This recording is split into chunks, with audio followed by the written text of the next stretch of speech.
हालत खराब हो जाएगी, तुम्हारे पैर कांपने लग जाएंगे, तुम्हारे प्राण गले में आ जाएंगे। अब तुम YouTube नहीं देखोगे कि भैया बचाओ मुझे, अब परमात्मा से अरदास करोगे कि मुझे बचाओ। और परमात्मा का ये नियम है कि बिन गुरु ज्ञान ना उपजे, बिन गुरु मिले ना मोक्ष, बिन गुरु लखे ना सत्य को, बिन गुरु कटे ना दोष। ये परमात्मा का नियम है। और जो परमात्मा के नियम पे नहीं चलता वो निगुरा अपराधी हो जाता है। साहिब कह रहे हैं कबीर निगुरा ना मिले, अरे पापी मिले हजार, एक निगुरे के सिर पे लख पापों का भार। इतनी बड़ी लानत दी है कबीर साहब ने इन निगुरा लोगों को। और जो ये हमारे सत्संग सुन सुन के कहते हैं कि हमें ज्ञान कैसे हुआ, आओ हम तुम्हें बताते हैं कैसे हुआ भैया। तो कहते हैं जैसे जंगल में गाय का बछड़ा आया, पैदा हुआ, अब उसको कौन ज्ञान दे रहा है कि दूध कहां है, हमसे ही सुना है। मतलब निगुरा भी हमारी कॉपी करके गुरु बनने की कोशिश में है। कमाल हो गई। अरे कोई उदाहरण ही अपना दे देते, अगर तुम इतने विवेकी हो तो हम भी कह रहे हैं कि इंसान का बच्चा पैदा हुआ, उधर गाय का बच्चा पैदा हुआ, इधर इंसान का बच्चा पैदा। गाय के बच्चे ने खोज लिया दूध अपना, इंसान का बच्चा खोज के दिखाए, इंसान का बच्चा खोज के दिखाए, नहीं खोज सकता, क्योंकि परमात्मा ने ये इंसान के लिए बंधन रखा हुआ है कि तुझे खुद से ज्ञान नहीं होगा। नहीं तो सारा ज्ञान हो जाए, स्कूल क्यों खोल रखे हैं, सारा ज्ञान हो जाए, दुकानें क्यों खुली हुई हैं, सिखा रहे हैं काम एक दूसरे को, हर चीज सीख रहा है इंसान। अरे इंसान है, बुद्धि है, मालिक ने विवेक दिया, बुद्धि दिया है, खुद जागृत कर ले, नहीं हो सकता। क्यों? क्योंकि ये बुद्धि विवेक जागृत करना परमात्मा का कार्य है। परमात्मा गुरु भेजता है तुम्हारे जीवन में, उस गुरु के द्वारा तुम्हें ज्ञान होता है। नहीं तो कोई माई का लाल ऐसा नहीं है जो बिना गुरु के पार हो जाए, बिना गुरु के ज्ञान प्राप्त कर ले, हो ही नहीं सकता। अरे इस गुरु परंपरा को चलाने के लिए स्वयं परमात्मा इस दुनिया में आए, उनको भी गुरु धारण करना पड़ा इस गुरु परंपरा को चलाने के लिए। कबीर साहब को किसी ज्ञान की जरूरत नहीं थी, कबीर साहब स्वयं से परम ज्ञानी थे, फिर भी एक पत्थर पूजने वाले को गुरु धारण किया उन्होंने। पत्थर पूजता था उनका गुरु रामानंद स्वामी, जिसका कबीर साहब घोर विरोध करते थे। ऐसे इंसान को भी गुरु बनाया उन्होंने, क्यों? केवल एक प्रथा चलाने के लिए। और क्या बोला? अरे जग मर्यादा कारणे गुरु किया रामानंद, शब्द हमारा गुरु है सदा हमारे संग।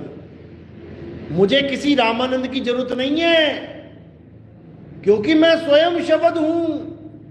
मैं अपना ही ज्ञान समझाने के लिए आया हूं तुम्हें। क्या कह रहे वाणी में? अरे हम हैं शब्द, शब्द हम माही, हमसे भिन्न और कछु नाही। जो स्वयं शब्द है उसको किसी गुरु की क्या जरूरत है? लेकिन फिर भी वो गुरु धारण करके बैठे हुए हैं। ये गुरु की महिमा है। अब इसका मतलब ये नहीं कि तुम सारे गुरुओं पे फिट कर दो, वो समझ लो, समझ लो इस बात को। गोरखनाथ का भी गुरु था, गोरखनाथ का गुरु गुड़ रह गया और गोरखनाथ शक्कर हो गया, समझ लो। भीष्म पितामह, द्रोणाचार्य, ये गुरु थे पांडवों के भी, लेकिन जब धर्म युद्ध हुआ तो ये आमने सामने आ गए, समझ लो। यानी ज्ञान तो गुरु से ही मिलेगा, लेकिन जहां धर्म अधर्म की बात आ जाए वहां पर सारे रिश्ते खत्म कर देने चाहिए। वहां पर केवल धर्म और अधर्म इसका आमना सामना होगा। तो अगर इस परिस्थिति में तुम्हारी गुरु के साथ अनबन हो जाती है, समझ में आती है बात कि धर्म अधर्म युद्ध है भैया, अर्जुन और द्रोणाचार्य आमने सामने खड़े हो गए, कोई बात नहीं। लेकिन तुम कहो कि नहीं, मैं तो गुरु को पछाड़ दूंगा, मैं गुरु को ऐसा कर दूंगा, मैं गुरु को जहर दे दूंगा, जहर दे के गुरु गद्दियां प्राप्त करके बैठे हैं लोग। कहते गुरु को चेला विष देवे जो गाठी हो दाम, और पुत्र पिता को मारता ये माया का काम। कहते ऐसे भी धुरंधर बैठे हुए हैं जो अपने ही गुरु को नीचा दिखा के, अपने ही गुरु को गलत दिखा के, झूठा साबित करके खुद ज्ञानी बनने के चक्कर में है। ऐसे भी धुरंधर हैं। कहते हैं उनको ऐसा जाल मिलेगा काल भगवान का कि जन्मों जन्म दुर्गति होगी उनकी, दुर्गति। कहते गुरु की निंदा सुने जो काना, ताको निश्चय नरक निदाना। वो नरकों में जाएगा जो गुरु की निंदा करता है, क्योंकि गुरु ही है जो उसको समझदार बनाता है, गुरु ही है जो उसको भवसागर का ज्ञान समझा के उससे निकलने की प्रेरणा दे रहा है, और वो चेला उसी को दुत्कार रहा है। अब उसके निकलने का कोई साधन नहीं है, क्योंकि गुरु परमात्मा की कृपा से मिलता है, भले पत्थर पूजने वाला ही क्यों ना मिला हो, वो भी परमात्मा की कृपा से मिला है, क्योंकि वो तुम्हारा ABCD वाला टीचर है, शुरुआत वही करवा रहा है। इसीलिए क्या बोला, प्रथम गुरु है माता पिता, रज बीरज के जो है दाता, दूसर गुरु है मनसा दाई, गर्भवास से बंध छुड़ाई। मनसा दाई को भी गुरु बता दिया, माता पिता को भी गुरु बता दिया। तीसरा गुरु कौन है, जो तुम्हें तुम्हारा नाम धरता है। चौथा गुरु कौन है, जो तुम्हें राम राम, सीता सीता, हनुमान हनुमान, शंकर शंकर करवाता है। आगे बढ़ते जाओगे तब जाके तुम्हें आखिरी गुरु मिलेगा, आठवां गुरु। सात गुरु तो सब जानते हैं, आठवां गुरु कौन है, आठवां गुरु स्वयं सार शब्द है। वो आठवां गुरु ही तुम्हें बेड़ा पार करेगा तुम्हारा। लेकिन लोग नहीं समझ पाते, लोग सोचते हैं कि ये तो एक जन्म है, किसने देखा अगला जन्म। वो देख लो, सड़क पे मिल जाएंगे तुम्हें अगले जन्म तुम्हारे। कुत्ता बिल्ली हाथी घोड़ा पड़ा होगा कहीं सड़क पे मरा हुआ, चिथड़े उड़े मिले होंगे, तुम्हारा अगला जन्म वही है, अगर तुम माता पिता और गुरु की निंदा करते हो तो इसीलिए कबीर साहब ने गुरु की महिमा इतनी गाई है, लेकिन लोगों ने क्या किया, गुरु को ही दुत्कार दिया। बिल्कुल गलत है।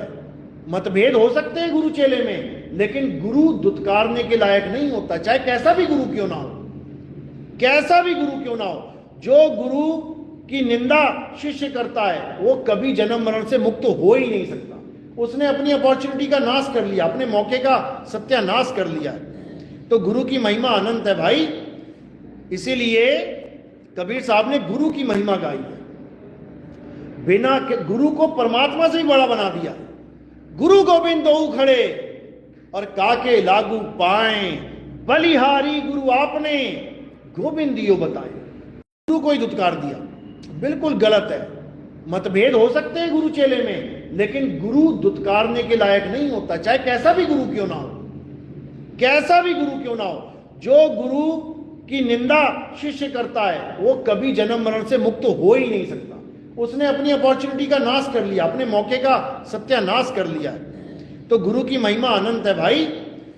इसीलिए कबीर साहब ने गुरु की महिमा गाई है, बिना गुरु को परमात्मा से ही बड़ा बना दिया। गुरु गोविंद दो खड़े और काके लागू पाए, बलिहारी गुरु आपने गोविंद दियो बताए। कहते गोविंद तो सदा मेरे साथ था, जन्मों जन्मों से मेरे साथ है। क्यों? वो तो मेरे अंग संग है। परमात्मा हमारे अंग संग है। कब से? जब से हम हैं, लेकिन आज तक नहीं मिला। कारण क्या है? कारण है हमें गुरु नहीं मिला। जिस दिन हमें गुरु मिल जाएगा समझ लो कि परमात्मा की मोहर लग गई। अब तुम्हें परमात्मा मिलेगा ही मिलेगा। अब तुमने क्या करना है? केवल पूर्ण विश्वास के साथ भक्ति करनी है। मोह को कहां ढूंढे रे बंदे, मैं तो तेरे पास में। नाम है जप में, नाम है तप में, ना एकांत निवास में। मोह को कहां ढूंढे रे बंदे, मैं तो तेरे पास में। बिल्कुल पास है मालिक, लेकिन कह रहे हैं खोजी होए तुरंत मिल जाऊं एक पल की तलाश में। जो गुरु है वो तुम्हें एक पल में समझा देगा कि तुम्हारा परमात्मा कहां है। वो कह रहे ना, वस्तु कहीं ढूंढे कहीं कैसे लागे हाथ, अरे गुप्त वस्तु तब मिले भेदी लीजिए साथ, और भेदी लीना साथ में दीनी वस्तु लखाए, अरे कोटि जन्म का पंथ था पल में पहुंचा जाए। यानी एक पल में समझ में आ जाएगा कि मेरा मालिक कहां है। तो कह रहे हैं खोजी होए तुरंत मिल जाऊं एक पल की तलाश में, और कहें कबीर सुनो भाई साधो मैं तो हूं विश्वास में। अब समझा रहे हैं कि मैं कहां हूं, विश्वास में हूं। अब ये विश्वास कितने दिन करना है हमने? 2 दिन, 10 दिन, 100 दिन, 500 दिन, 1000 दिन, 2 साल, 5 साल, 10 साल, कब तक करना है? अंत समय तक। कहते राम नाम रटते रहो जब लग घट में प्राण, और कबहू दीन दयाल के भनक पड़ेगी कान। कहते राम नाम रटते, जो गुरु ने तुम्हें भेद समझा दिया है, जो सार शब्द का तुम्हें भेद समझा दिया है, तुम विचलित मत हो जाना। 101% उस दरवाजे पे मैं ही खड़ा मिलूंगा तुम्हें, बस दरवाजा छोड़ के मत जाना। इसीलिए साहिब समझा रहे हैं द्वार धनी के अरे पड़े रहो, और धक्का धनी का खाओ, कब हूं धनी निवाजी हैं, जो दर छाड़ना जाओ। अगर दरवाजा छोड़ दिया तुमने तो समझ लो कि अब 84 का दरवाजा खुल गया। इसलिए उस दरवाजे को कभी नहीं छोड़ना, चाहे कितना ही लोग बकवास करते रहें, अरे ये तो गलत ज्ञान है, अरे ये तो काल का जाल है। विवेक जगा लेना अपना, विवेक के द्वारा परख कर लेना, किसी के कहने में नहीं जाना है, अपने विवेक पे भरोसा रखना है। तो कह रहे मैं बांदी का जाम गुलाम गुलाम गुलाम हूं, और पड़ा रहूं दरबार 8 जाम हूं। मैं तेरे दरबार में 8 जाम खड़ा मिलूंगा तुझे, तेरे दरवाजे पे 8 जाम खड़ा हूं मैं। ये दरवाजा कहां है? ये दरवाजा वही है जहां मैंने बता रखा है, वही है वो दरवाजा, याद रखना। खुले कपाट शब्द झनकारी, जैसे ही कपाट खुलेगा शब्द गुरु वहीं मिलेगा, और उसी में समा जाना है। इसके अलावा सब अज्ञान है। तो साहिब कह रहे हैं पूरे विश्वास के साथ जो लोग खड़े मिलेंगे। एक भिखारी आया, खूब चिल्लाया अल्लाह के नाम पे दे दे बाबा, भगवान के नाम पे। आधा घंटा हो गया चिल्लाते हुए। तुमने बार बार उसको रिजेक्ट मारा कि छोड़, बोलने दे, कितनी देर बोलेगा। आधा घंटा हो गया, 1 घंटा हो गया, 2 घंटे हो गए, 5 घंटे हो गए। अब तुम्हारे दिल में तरस आया कि चलो इसको कुछ दे ही देते हैं और बढ़ा देते हैं। तो 500-500 की गड्डी उठा के लेके गए कि इसको एक ही दिन में अमीर बना देते हैं, छोड़ो। जैसे तुम दरवाजे के पास गए और दरवाजा खोला तो तुमने क्या देखा कि वो अगले दरवाजे पे मांग रहा है। जब वो अगले दरवाजे पे मांगने लगा तो तुम क्या करोगे? तुम चुप्पे से दरवाजा बंद कर लोगे और तुम वापस अपना खजाना अपने पास रख लोगे। यानी वो भिखारी इतना बदकिस्मत है कि अपने मालिक के दरवाजे को छोड़ के आगे निकल गया। अब जो आगे निकल गए हैं उसके लिए क्या बोला? अरे आगे खोजे तो गिर पड़े और पीछे खोजे भुलाए। सार शब्द से आगे खोजे, बांधा जमपुर जाए। कोई कमी नहीं छोड़ी साहिब ने समझाने में।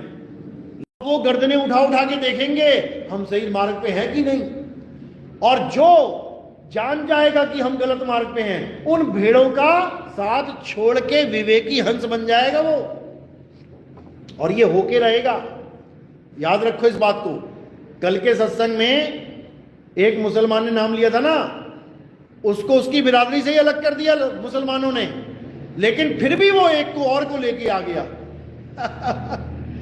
उसको हुक्का पानी बंद कर दिया उसका, उसके साथ कोई कनेक्शन नहीं है अब किसी का। कहते गले में आपने ये क्या पहन लिया, रुद्राक्ष पहन लिया क्या? समझ ही नहीं पाए वो इस बात को, और उसको अलग कर दिया गया। अगर वो कोई ताबीज पहना होता काले रंग का तब कोई ना पूछता कि ये गले में ताबीज क्यों पहन लिया। मुसलमान 36 ताबीज पहनते हैं। दिखा दो कुरान में कहीं लिखा है कि ताबीजों पे विश्वास करो। कुरान में लिखा है कि अल्लाह के सिवा अगर तुम किसी पे विश्वास करते हो तो तुम काफिर हो, नहीं लिखा तो बता दो। तो एक ताबीज गले में लटका हो, उसको तो कोई मुसलमान उसको एक्सेप्ट कर लेगा कि हाँ ठीक है। और कबीर साहब की कंठी पे उंगली उठाई गई कि ये क्या पहन लिया। अरे जो पहना है उसके बारे में समझ तो ले, उसके बारे में जान तो ले। अगर कोई चीज धारण की गई है तो उसके पीछे कोई कारण है, बिना कारण के हम किसी को धारण नहीं करवाते। अगर बुर्का है तो उसका कारण है, तुम बुर्के के कारण को ना जानो और तुम उसको गलत बोलने लग जाओ, ये क्या पहना दिया काला सा कपड़ा। अरे उसको पहनाने का कारण है, तुम कारण को जानो। और जिस दिन तुम्हें कारण समझ में आ जाएगा, हिंदू धर्म भी बुर्के को अपना लेगा। याद रखना इस बात को, बुर्का पहनना कोई बुरी बात नहीं है। बुर्का हमारी बहन बेटियों को सेफ रखता है, याद रखना इस बात को। और जिस दिन तुम्हें ये समझ में आ गया ना, उस दिन बुर्के की खिलाफत तुम बंद कर दोगे। अभी भी ऐसे लोग हैं हिंदुओं में जो पूरा ढक के चलते हैं, अपनी बहन बेटियों को ढक के रखते हैं कि मुंह ढक के चलो। अरे तो वही काम कर रहा है बुर्का भी भाई। सेफ्टी पर्पस के लिए कितना जरूरी है वो। 90% से ज्यादा जितने भी ये गलत काम हो रहे हैं, ये केवल देखने दिखाने की वजह से हो रहे हैं। वो देख रहा है, कुछ दिख रहा है तो गलत हो रहा है। जब कुछ दिखेगा ही नहीं तो कुछ गलत होने के आसार बहुत कम हो जाएंगे। तो हर चीज का एक कारण होता है। अगर हमने कंठी धारण करवाई है, उसका एक कारण है। कंठी में 6 धागे होते हैं और एक मनका होता है। 6 धागे किसको रिप्रेजेंट करते हैं? 6 शरीरों को। हमारे 6 शरीर हैं, स्थूल, सूक्ष्म, कारण, महाकारण, कैवल्य, हंस। इन 6 शरीरों को चला कौन रहा है? एक आत्मदेव। और जो आत्मा है उसके लिए एक मनके का प्रयोग किया जाता है। ये कबीर साहब का अपना चलाया हुआ नियम है, ये किसी आदमी का चलाया हुआ नहीं है कि किसी ने अपने मन से चला दिया। जब कबीर साहब गंगा नदी के किनारे नाम दीक्षा लेने गए अपने गुरुजी से, वैसे तो दे नहीं रहे थे, तो छोटा सा बालक, 6 महीने का बालक बन के उनको दीक्षा लेनी पड़ी। तब गुरुजी की कंठी तोड़ी, उन्होंने माला तोड़ी, ये सबूत दिखाने के लिए कि देखो ये तुम्हारी ही कंठी है, तुमसे मेरी मुलाकात हुई है। क्योंकि उस वक्त वो 5 साल के थे और 6 महीने का बालक बने तो गुरु कंफ्यूज हो जाएगा कि मैं तो 6 महीने के बच्चे से मिल के आ रहा हूं, ये कहां से आ गया 5 साल का। तो वहां पर उनके माला को तोड़ के एक मोती अपने गले में पिरोया, उन्होंने कंठी बनाई। तब से ये कंठी चली आ रही है। और ये निकम्मे जो कबीर पंथ में होके कहते कबीर कंठी नहीं पहनाते थे, कंठी का उन्होंने खंडन किया है। अरे भाई, कबीर साहब ने माला का खंडन किया है, माला का खंडन किया है जो जपने में आती है। और जो कंठी धारण करके अज्ञानी कबीरपंथी बने बैठे हैं, उनको बोला है कि केवल कंठी पहनने से बात नहीं बनेगी कि तुम माला कंठी पहन के सफेद चादरा ओढ़ के बैठ जाओ, तुम ज्ञानी हो गए, तुम गुरुजी बन गए। उन्होंने कहा है कि कंठी इस भेद को दर्शाती है कि तुम 6 के 6 शरीरों का और आत्मा का ज्ञान रखते हो।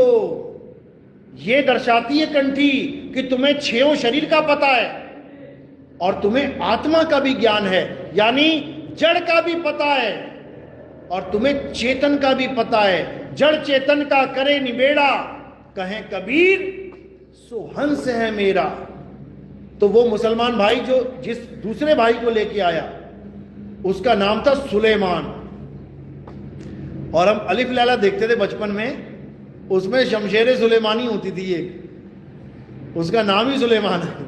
यानी जो अज्ञान को काट दे, इसी को बोला गया ज्ञान खड्ग कबीर साहब की वाणी में। और इसी को भविष्य पुराण में बोला गया है कल्कि की तलवार। इसी को ईसाइयों में बोला गया है कि जीसस के हाथ में लोहे की तलवार होगी जब वो दोबारा आएंगे। इसी को इमाम मेहंदी का नाम लेके बोला गया है कि इमाम मेहंदी एक बहुत बड़ा क्षत्रिय होगा, उसके हाथ में तलवार होगी, घोड़े पे विराजमान होगा वो। तो कहने का मतलब ये उसी एक की तरफ इशारे हैं कि अकल के घोड़े और विवेक की तलवार जो थाम लेगा वही कल्कि हो जाएगा।